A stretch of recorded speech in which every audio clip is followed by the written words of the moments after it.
Welcome everyone to today's deep dive. I'm so thrilled you, our listener, are joining us for this one because we are tackling a massive, deeply ingrained assumption about modern life. Oh, absolutely. It's one of those things that everyone just accepts as reality. Right. We are going to look at the core question of what actually is college and, who gets to go. Because for most of us, that K through 12 to college pipeline feels like, well, it feels like a law of nature, doesn't it? Yeah, totally. You go to kindergarten, you graduate high school, you go to college, you get a job. It feels as permanent as gravity. But today's deep dive reveals that this pipeline is actually a relatively recent, wildly emotionally charged invention. It really is. I mean, it is the absolute definition of diagnostic muddy waters. Yeah. We treat this whole educational trajectory as if it was, like, handed down on stone tablets. And exactly. But the historical reality is far messier and much more intentional than people realize. Which is exactly why today's deep dive is based on this massive, just fascinating historical and sociological document we've been combing through. It explores the evolution of higher education and scholarships, and it's simply titled collegescholarships.pdf. And it is dense. There's a lot in there. There really is. So our mission today is to uncover the hidden history of educational gatekeeping.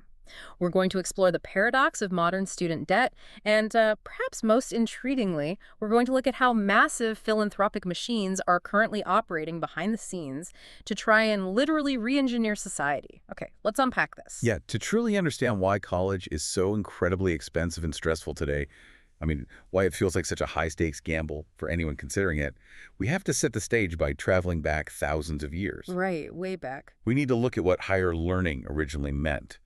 And spoiler alert for anyone picturing, frat houses or liberal arts campuses with kids playing frisbee, it did not involve dorms, choosing electives, or picking a major. I am so glad we're starting here, because when I think of ancient education, my mind immediately goes to, Socrates. Oh, right, the classic image. Yeah, just wandering around a marble courtyard in a toga, casually chatting with his disciples. But the sources point out that organized higher learning is actually ancient, complex, and deeply tied to the functioning of empires. Exactly. Far from those casual philosophical strolls, early advanced education was purely functional, and it was entirely restricted to the elite. We're not talking about everyone getting a chance to learn. Not at all. If we look at the scribal schools in ancient Egypt or Mesopotamia, or even later institutions like Nalanda University in India or the House of Wisdom in Baghdad, they were heavily regimented. Society needed specific roles filled to keep the empire running. So you weren't, taking a communications class or exploring your passion? Not even close. Yeah. These ancient centers of learning were laser-focused on religion, law, astronomy. Because they needed astronomy for agriculture, right? Exactly. Agriculture and navigation. And they focused on medicine, administration, and preserving texts. Consider ancient Egypt, for example. Learning hieroglyphics wasn't some general education requirement. Right, it wasn't like taking Spanish 101. No, it was an incredibly difficult, highly specialized skill. You were training priests, scribes, bureaucrats, and aristocrats. Literacy itself was a massive form of power. Oh, I bet. If you were the only person in a village who could read a taxation law or, a land contract, you held enormous social and economic leverage over everyone else. Wow. So education was a literal tool to preserve the social order. But the modern college's direct ancestor doesn't really show up until the Middle Ages, right? The sources pinpoint the 11th to 13th centuries in Europe as the moment things start to look a tiny bit more familiar to us. Right, familiar but also incredibly weird by modern standards. Super weird. The medieval shift is where the DNA of our current system is basically forged.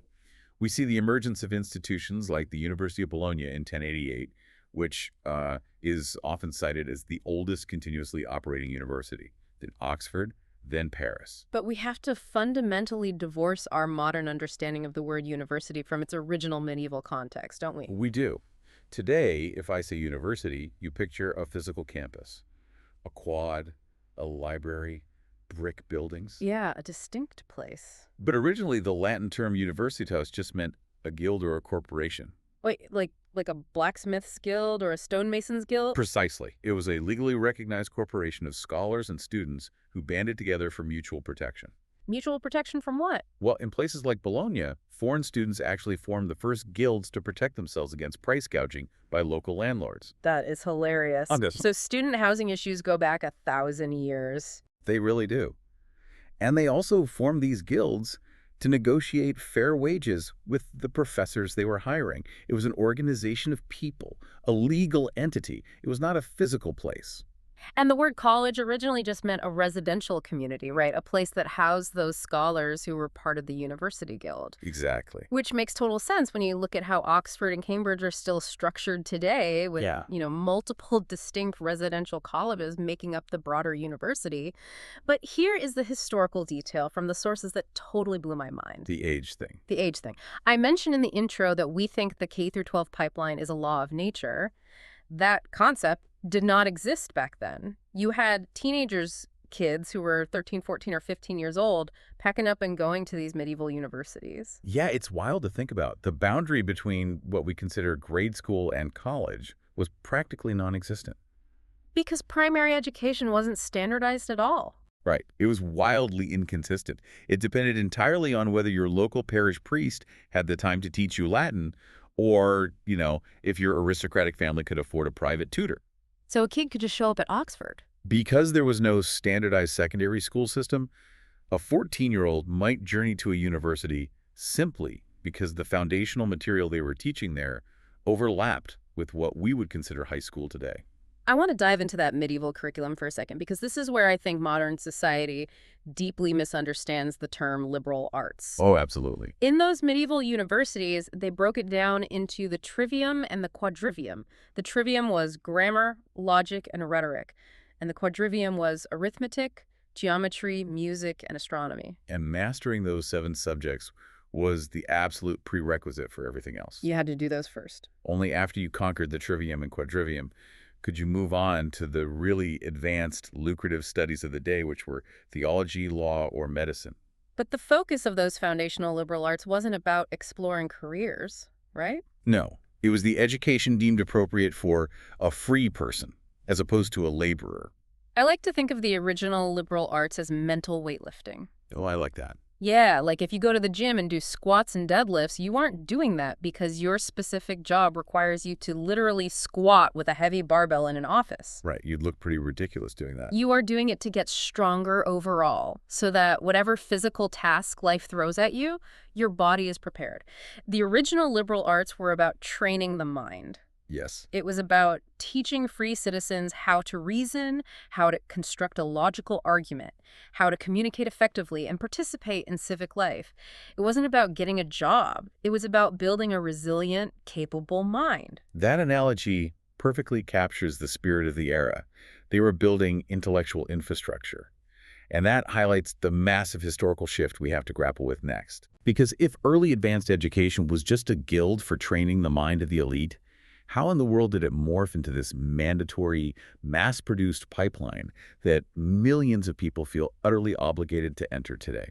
Well, because today, everyone goes to grade school, but mass K through 12 schooling as a universal concept didn't even emerge until the 18th and 19th centuries. We have the Industrial Revolution to thank for that. We do. And the transition to mass education is one of the most significant sociological shifts in human history. And it wasn't out of the goodness of their hearts, was it? No, it didn't happen because society suddenly became more enlightened or altruistic. It was a brutally practical development. Governments and expanding industrial businesses suddenly needed a new type of citizen. Exactly. They needed literate workers who could read safety instructions on factory floors. They need people trained to follow strict schedules regulated by clocks and bells. Which was a massive departure from agricultural time, right? Where you just worked when the sun was up. A huge departure. And they needed bureaucrats to manage sprawling supply chains. And national cohesion, too. If you are building a massive nation-state with railways and telegraphs, you need everyone speaking the same standardized language and holding a shared national identity. That is the crucial second half of the equation. Standardized schooling was a tool for nation building. Yeah. That is the exact moment education became age-graded, strictly managed by the state, and universalized. So the modern K through 12 pipeline was literally forged in the factories and bureaucracies of the industrial era. It really was. But even as grade school became common in the 19th century, college itself was still a completely different beast. It remained mostly for the wealthy elite. The sources note it was primarily for wealthy men, aspiring clergy, and aristocrats. Yeah, the curriculum at that level was still about cultivating educated gentlemen and civic leaders. They were still deeply focused on studying Latin and Greek and moral formation. So the expectation was absolutely not that a coal miner's kid or a textile worker's child would go off to Harvard. Oh, college was extraordinarily rare.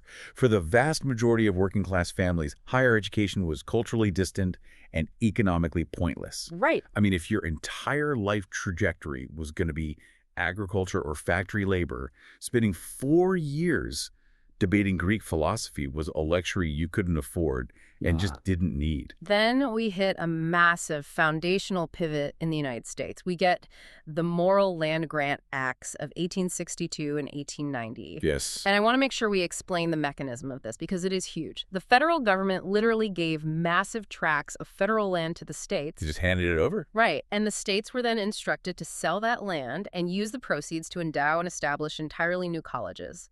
But the catch was the curriculum. These couldn't just be schools for Greek and Latin. They had to be practical. Exactly. They had to focus on agriculture, engineering, mechanics, and practical sciences. This is the origin story of massive institutions like Texas A&M, Penn State, and Virginia Tech. The brilliance of the Land Grant Acts was how they forcibly shifted the very definition of higher education in America. Classical scholars at the older, elite institutions were horrified by this. I bet they were. They viewed this shift toward mechanics and agriculture as a vulgar degradation of the university's noble purpose. But the government recognized that to build a continental superpower, they needed engineers to build bridges. Right. They needed agricultural scientists to increase crop yields and metallurgists to improve railroads. College was slowly becoming connected to public development and national infrastructure. It's the pivotal transition from training elite gentlemen to producing a skilled professional class. Exactly. And then the 20th century just slams its foot on the accelerator. World War II ends, and the U.S. government passes the GI Bill. Suddenly, millions of returning veterans are given the financial access to go to college. It was revolutionary. It transforms the university from this elite, aristocratic, ivory tower experience into a mass middle-class expectation basically overnight.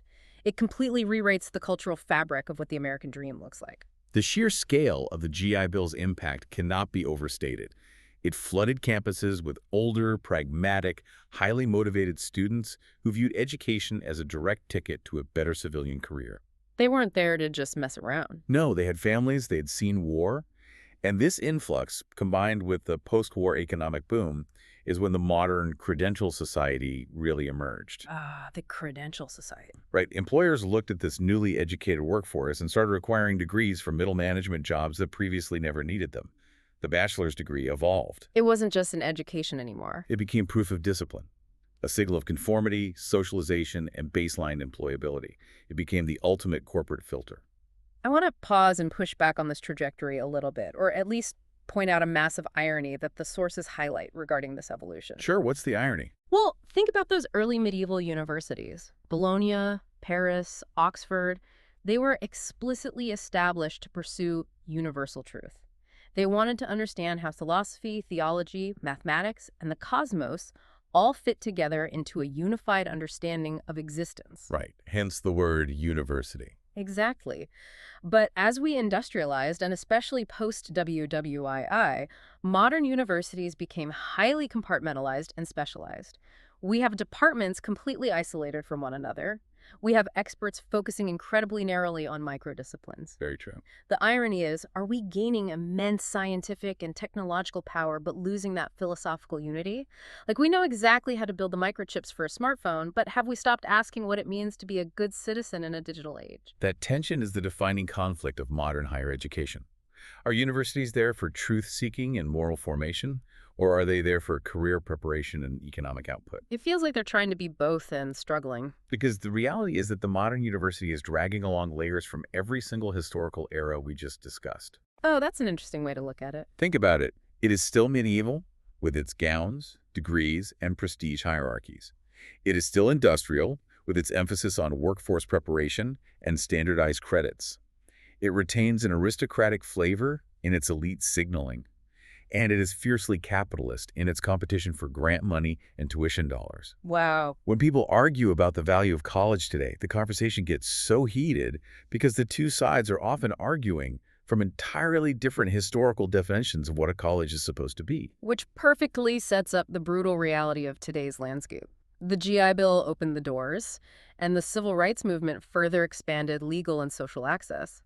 But as those historical barriers fell, a completely new kind of barrier took their place. And that brings us to the modern accessibility paradox. Right. The 21st century paradigm is deeply contradictory. By almost every metric, higher education sits in a uniquely open position. It is far more socially accessible across gender, race, disability, and international borders than at any prior point in human history. The overt legal exclusion of the past is largely gone. It is. But it is intensely, increasingly gated by finances. The statistics the sources provide on this are just staggering. In 2022, 39% of all 18 to 24-year-olds in the U.S. were enrolled in college. That's a massive portion of the population compared to the tiny fraction of aristocrats in the 19th century. Massive. But here is the kicker, and we need to do a quick explainer on how this works. Let's talk about the Pell Grant.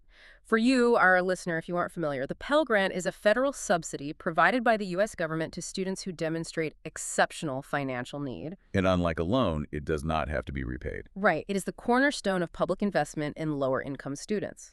Now, in the mid-1970s, the maximum Pell Grant covered about 75% of the total cost of attending a public four-year college. It was a genuine ladder into the middle class. 75% is huge. Today, that same maximum grant covers about 28% of the cost. So access expanded, but the funding power completely collapsed relative to tuition inflation.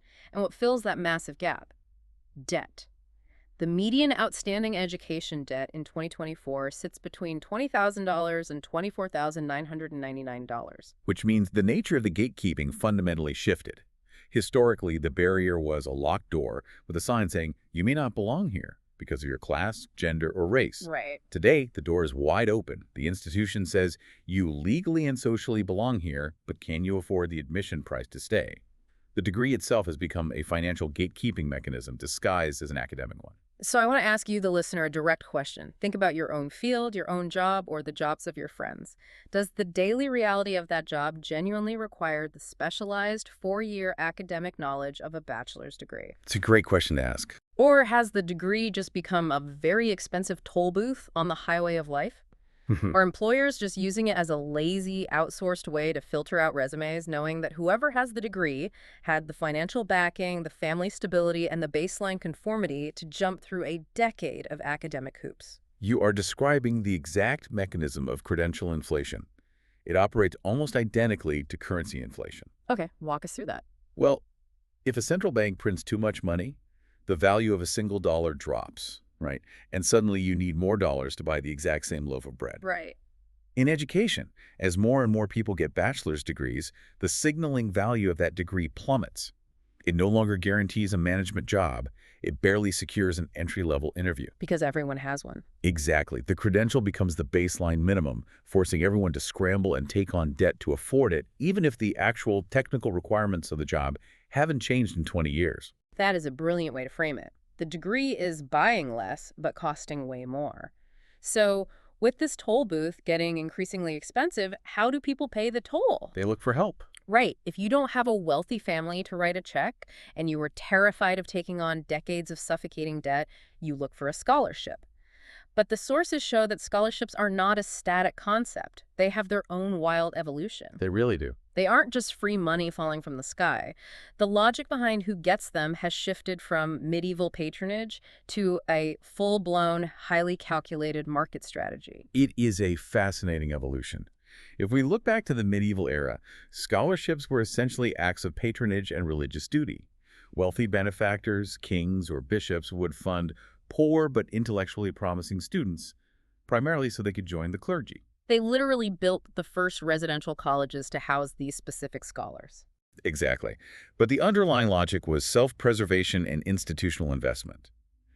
The church and the crown needed highly capable, literate administrators to manage their affairs, and funding a poor genius was a cheap way to secure loyal talent. Fast forward to the 19th century, with the explosion of the Industrial Revolution, and you see the rise of massive private fortunes. You have the Carnegies, the Rockefellers, the Stanfords. Right, the titans of industry. They start pouring unprecedented amounts of money into education and establishing libraries and universities. But their logic was different. They viewed education as a tool for national competitiveness. They wanted to build a more productive, efficient workforce to fuel their industrial empires. Then the 20th century introduces massive public investment, things like the GI Bill and the Pell Grants we just discussed, treating education as a fundamental public good. And we also see the rise of a uniquely American phenomenon, the athletic scholarship. As college sports evolved into massive cultural institutions and multi-million-dollar revenue generators, funding became tied directly to physical talent and the entertainment value a student could bring to the university's brand. But the 21st century is where the scholarship landscape becomes incredibly tangled and complex, because scholarships are now part of a highly competitive, multi-billion-dollar aid marketplace. It's a huge industry. The sources provide a framework of 7 distinct sociological lenses through which modern society views and debates scholarships, and walking through them really exposes how conflicted our cultural values are. They do, because we are asking these financial instruments to solve entirely different societal problems at the same time. But let's explore how these lenses operate. Sure. The first is meritocracy. This is the classic American ideal. We should reward excellence, hard work, discipline, and outstanding achievement. Sounds great on paper. Right. The argument is that society as a whole benefits when its highest performers are incentivized and elevated. However, the sociological critique of pure meritocracy is that merit often just serves as a polite mask for inherited advantage. Ah, I see. A student who grew up with expensive SAT tutors, a stable, quiet home environment, and parents who can edit their essays will naturally look much more meritorious on paper than a brilliant kid who had to work night shifts to help pay their family's rent. Which leads directly to the second lens, equality of opportunity. This is the need-based argument. The philosophy here is that intellectual potential is distributed evenly across all zip codes, but opportunity is not. Exactly. Therefore, intelligent people shouldn't be excluded from contributing to society simply because they were born poor. It's about removing financial friction. But critics of a purely need-based approach argue it can create perverse incentives. It can heavily squeeze middle-class families who make too much to qualify for aid but too little to actually afford tuition, or it can end up subsidizing degrees that have very low economic return in the marketplace. Which brings us to the third lens, and this one introduces some of the fiercest debates in modern education: corrective justice. This involves identity-based scholarships targeting specific groups like racial minorities, women in STEM, or first-generation students. Yes, this is heavily debated. And I want to pause here to make sure we are presenting this exactly as the sociological sources outline it, because this touches on highly charged legal and cultural debates like affirmative action, and we are remaining completely impartial here, just reporting what the documents say. Absolutely. The sources do a great job of mapping out the two distinct camps. On one side, supporters of corrective justice argue that historical injustices like redlining, segregation, or gender discrimination created vastly unequal starting conditions, and those wealth and opportunity gaps persist today. Right. For them, identity-based scholarships are a necessary tool to address structural inequality, enforce educational diversity, and actively repair historical damage. Conversely, the sources note that critics of this lens argue from a fundamentally different philosophical baseline. They argue that in a fair society, individuals should be judged and rewarded solely on their individual actions and needs, not by their group identity. Right. They worry that identity preferences can foster resentment, undermine the perception of merit, and ironically perpetuate race-conscious thinking rather than moving society past it. Many critics in the sources suggest that focusing purely on income and socioeconomic class is a fairer way to help the disadvantaged. Our supporters counter that a class-only approach ignores the unique, compounding historical discrimination faced specifically by marginalized racial groups or identities. It is a profound philosophical split between prioritizing equal treatment under the rules versus ensuring equalized starting lines.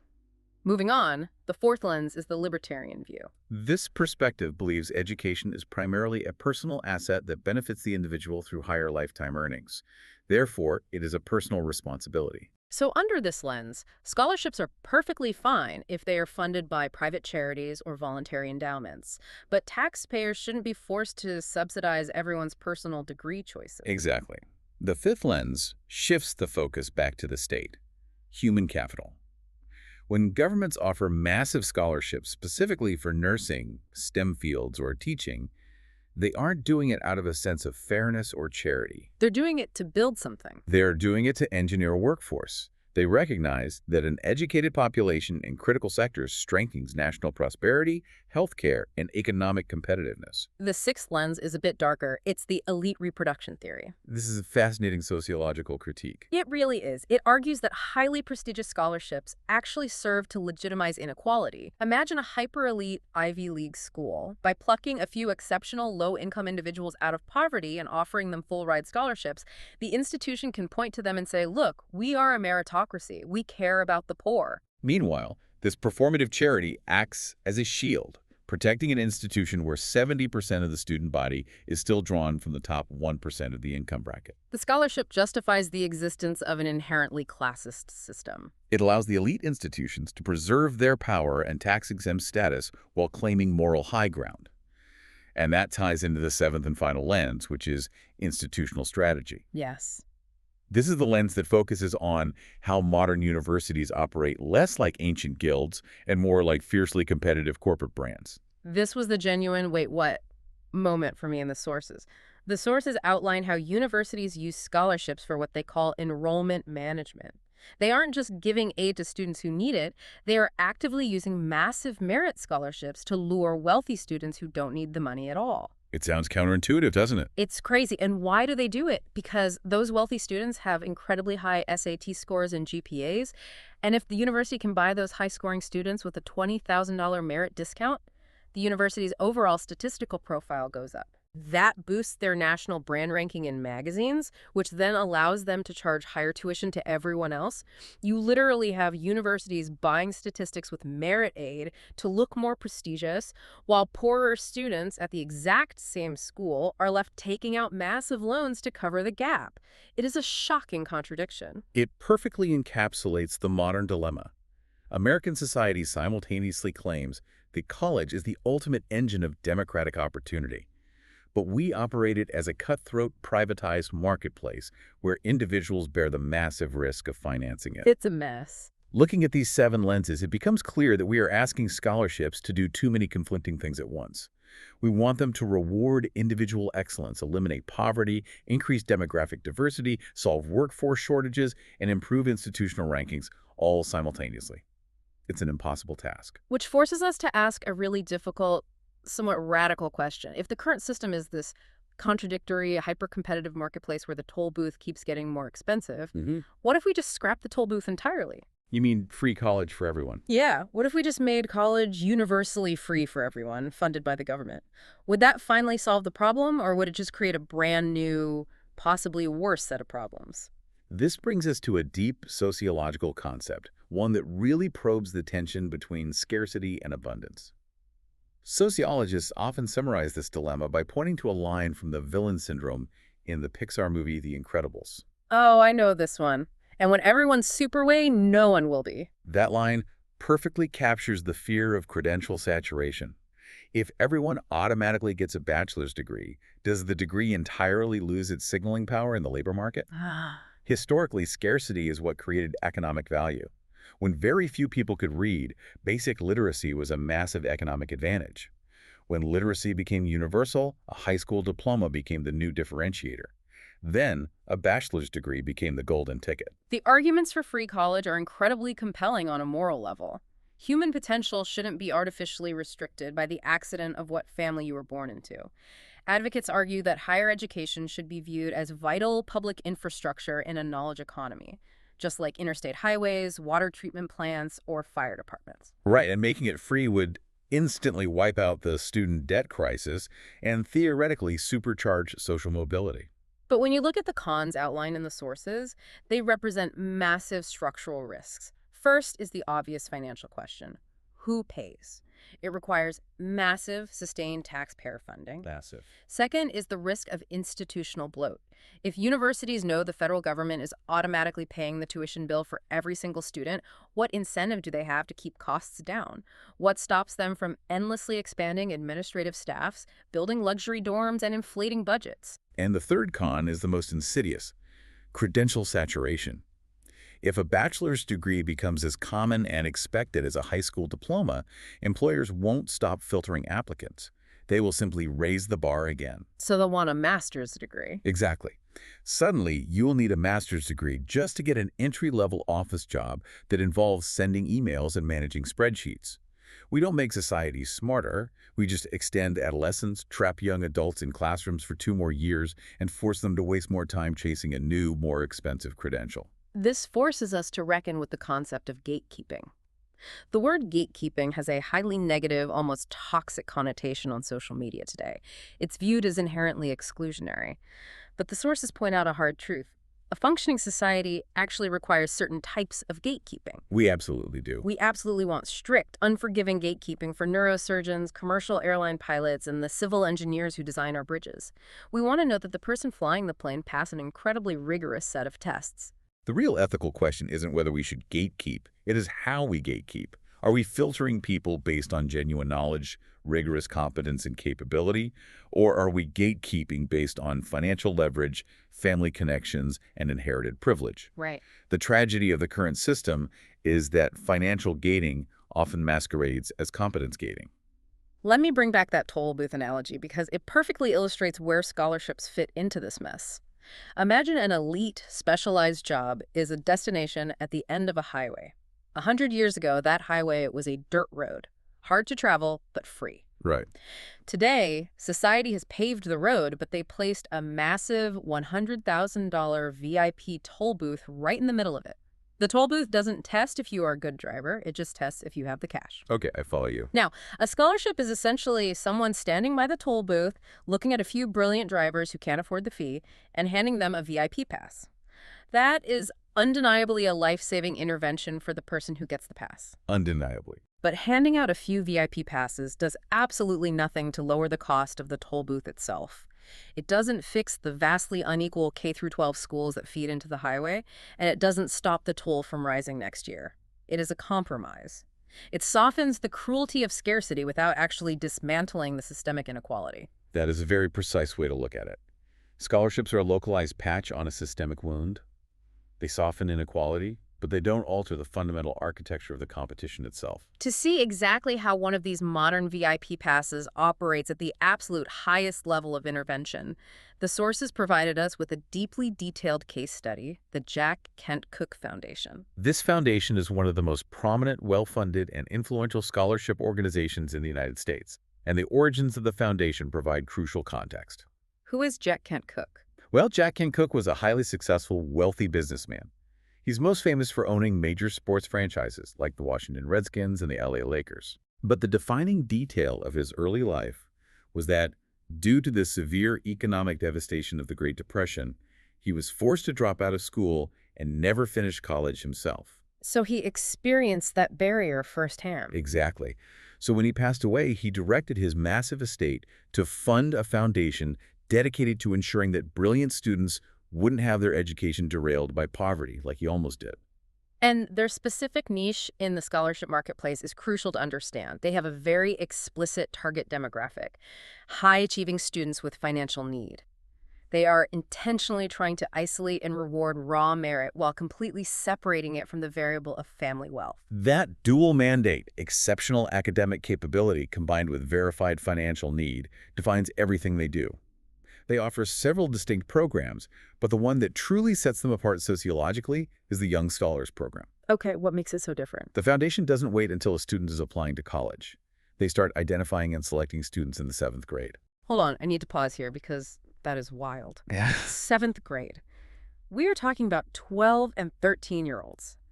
Are you telling me these massive foundations are tracking middle schoolers? Yes. How do you even measure merit or long-term potential in a kid who is still learning pre-algebra and going through puberty? It sounds extreme, but from a sociological standpoint, it reflects a deeply accurate understanding of how educational inequality actually works. The foundation realizes that if you wait until the fall of a student's senior year of high school to offer them financial help, the race is already largely over. Oh, because of all the prep. Right. The wealthy students have had years of private test prep, specialized summer enrichment camps, access to AP courses, and college admissions counselors curating their resumes. So the foundation gets in early. Exactly. By intervening in middle school, The Cooke Foundation levels the playing field during the developmental years. They provide these 12-year-olds with dedicated educational advisors. They fund specialized summer programs. They help these students navigate their way into the most rigorous magnet or private high schools in their region, often paying the tuition. Wow. They're intervening before the compounding effects of poverty can derail the student's trajectory. That is an incredible recognition of how early the sorting process begins. Then, moving up the pipeline, they have their flagship college scholarship program for high school seniors. This provides up to $55,000 a year for 4 years. And the sources point out this is a last dollar scholarship. For our listeners, let's do a quick ELI 5 on that. Sure. When a student gets accepted to a university, the university calculates a financial aid package, maybe some federal Pell Grants, some state aid, and usually a bunch of loans. A last dollar scholarship steps in after all the free grants are applied, and it pays the remaining balance. The goal is to entirely replace the loan portion of the package, ensuring the student can graduate debt-free. And crucially, the foundation also runs an undergraduate transfer scholarship, specifically targeting students currently enrolled in 2-year community colleges who want to transfer to elite 4-year institutions. That is so important. It is a vital program because community college students are incredibly often overlooked in discussions about elite educational access. The foundation recognizes that many brilliant, capable individuals start their education at a local community college simply because of geography, family obligations, or the need to work part-time, not because they lack intellectual horsepower. Here's where it gets really interesting for me. When you look at their philosophy, the Jack Kent Cooke Foundation is not anti-elite. No, not at all. A lot of modern educational reform movements want to tear down the Ivy League or dismantle prestige hierarchies entirely. This foundation does not want to do that. They are actively trying to funnel poor, brilliant kids straight into Harvard, Yale, Stanford, and MIT. Going back to our analogy, they aren't trying to burn down the exclusive VIP room at the club. They just want to make absolutely sure the bouncer at the door isn't exclusively checking bank accounts. They want to train the bouncer to check for actual brilliance, regardless of where the kid grew up. That is a vital distinction. Yeah. They are deeply invested in the concept of meritocracy, but they recognize that while talent is distributed equally across all economic classes, the opportunity to develop and showcase that talent is not. Right. They aren't trying to end the competition. They are trying to radically redistribute access to scarcity. They want the elite institutions to remain elite in terms of intellects, but become deeply diverse in terms of socioeconomic background. But practically speaking, how does a private organization actually run a massive nationwide social engineering project like this behind the scenes? I mean, this isn't a local PTA holding a bake sale to buy new library books. This is a sprawling, high-stakes operation. To understand that, we have to unpack the hidden architecture of modern philanthropy. Because an organization of this scale operates as a private endowment. Let's break down that mechanism. Let's do it. The pipeline begins with a founder's initial wealth, in this case, Jack Kent Cooke's estate. That massive pool of capital becomes the principal of the endowment. The foundation does not spend that principal. Oh, they don't. No. Instead, they invest it in the global financial markets, stocks, bonds, real estate, private equity. The returns generated by those investments are what fund the foundation's annual operating budget and the scholarships themselves. The numbers provided in the sources are staggering, and they illustrate exactly what this kind of power looks like. Let's look at their recent Form 990. For you, the listener, if you don't know, a Form 990 is the tax document that the IRS legally requires nonprofit organizations to file publicly. It shows the math of exactly how much money they have, how they make it, and where it goes. And their numbers are huge. Unbelievable. According to their 2024 filings, the foundation had roughly $890.3 million in total assets, almost $1 billion just sitting in the engine. In that year, they generated $39.3 million in revenue, which, as you said, comes almost entirely from investment returns, not from asking for donations. Right. And they spent $45.4 million, with $39.5 million of that going directly out the door to charitable disbursements, meaning the actual scholarship checks and student support. To manage a financial engine of that size and to deploy that capital effectively requires a highly sophisticated corporate structure. The foundation employs roughly 61 full-time staff members. This is a deeply professionalized operation. This whole company. You have executive leadership setting the long-term sociological strategy. You have an entire finance team and investment managers whose sole job is to safely grow that near-billion-dollar endowment. You have legal and compliance teams ensuring they meet all IRS regulations. And a lot of data tracking, I imagine. Tons of it. You have IT and data system staff using enterprise software platforms like Salesforce to track thousands of applications, Canvas for student portals, and Asana for internal project management. And then, crucially, you have the educational advisors. These are the professionals who work directly one-on-one with the scholars for years, providing the actual human mentorship. And the scale of the pipeline they are managing is intense. They select around 185 new students a year across all their different programs. But because they support these students over many years, remember, a young scholar starts in 7th grade and might be supported all the way through college. The staff is managing an active, rolling caseload of hundreds of students at any given time. Plus, they maintain an active alumni network of over 3,600 former It's scholars. a massive network. I look at this sprawling structure, the sheer amount of money, and the life-altering impact they have. And I have to ask you about the political and philosophical tension here. What we are looking at is a massive public benefit funding higher education and fundamentally shaping the trajectory of American lives. But it is completely governed by private, unelected power. Oh, that is the rub. Sure, the public can look at their Form 990 tax filings to see the math, but the public doesn't get to vote on who sits on the foundation's board. We don't get a say in what criteria they use to define merit. You've hit on the core tension of modern mega philanthropy. Private wealth is converted into a tax-advantaged public benefit vehicle, but the governance remains entirely private. On one hand, this model is incredibly efficient. It is. It allows the foundation to be visionary, to take risks, and to commit to long-term interventions like a 7th grade program, which a politically gridlocked government agency might never be able to sustain. That's a fair point.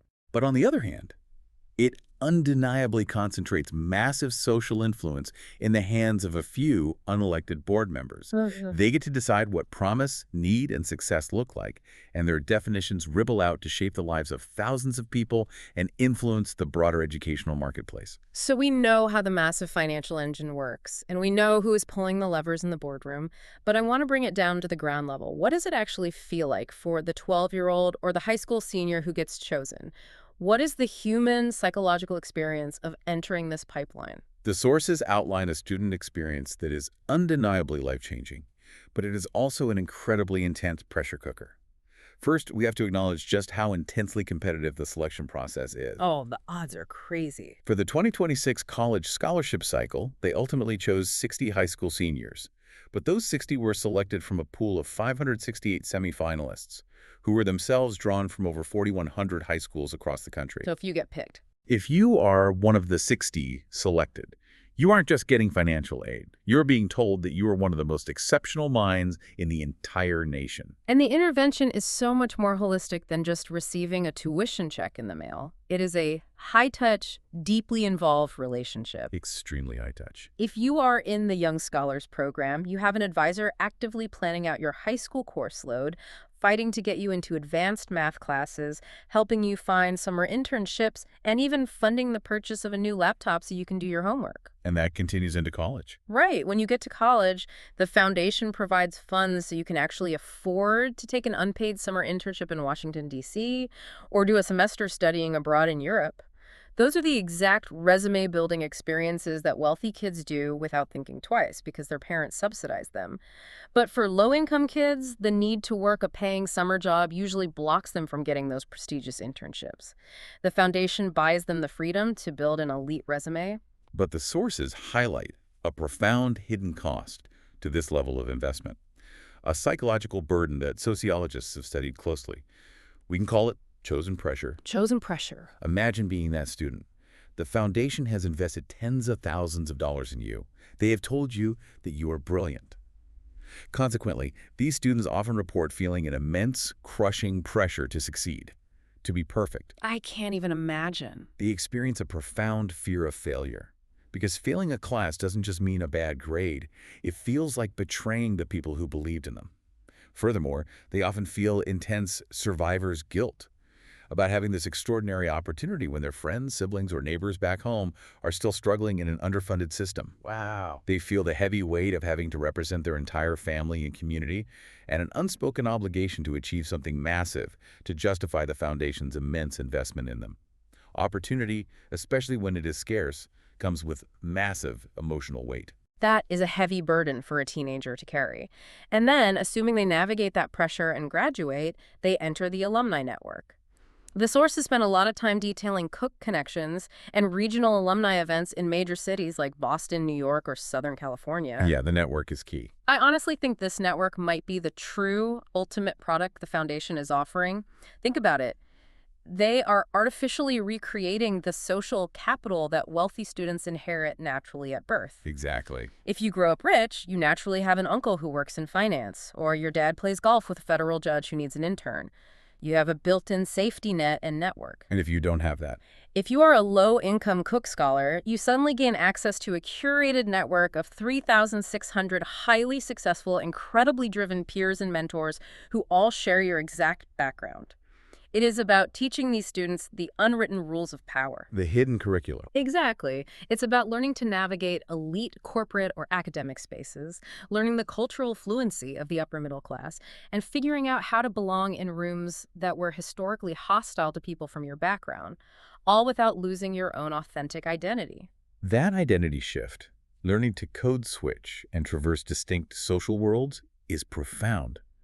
The foundation isn't just moving money around. They're actively engineering social mobility by teaching the mechanics of influence. To summarize it, the foundation isn't just a charity paying tuition bills so kids can get degrees. It is quite literally building a counter-elite pipeline.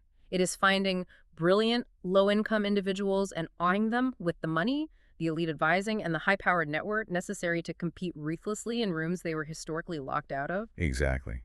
If we pull back the lens to look at everything we've unpacked today, from the 11th century guilds of Bologna to the industrial factories that built K through 12 to the billion-dollar endowments of modern foundations, the main takeaway becomes crystal clear. Scholarships and the broader college admissions system are not just administrative mechanisms. They are a mirror.